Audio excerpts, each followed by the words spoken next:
how do you calculate, right? So do not go behind actually, the calculation. Just understand the concept when they're asking you this odds ratio. First of all, it's in a case control study. You control the case in the OR, right? That's the odds ratio. When I say odds ratio, remember the table, the uska kya tha? AD upon BC. So that is how basically you calculate diagonally opposite.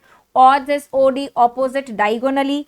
Disease present, exposure present, disease not present, exposure not present, right? This is diseased, this is healthy, this is exposure present, exposure absent, right? So disease bhi hai, exposure bhi hai. There is no disease, there's no exposure. This is what you have to take in the numerator. That is what you have to remember.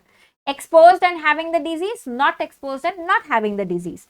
So positive, positive, negative, negative, and the opposite one, positive, negative, negative, positive, basically comes in the denominator. So the question is, it was 500 lung cancer patients and you have 400 controls. So the total number of diseased is 500 and the total number of controls is 400.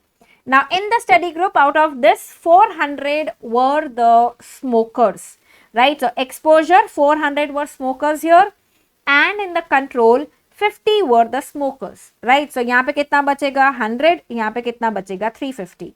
So basically this will come as 400 into 350 upon 100 into 50. So this is going to be 4 and this is going to be 7. So 4 into 7, this is going to be 28, right? This is going to be 28. So this is what you have to understand.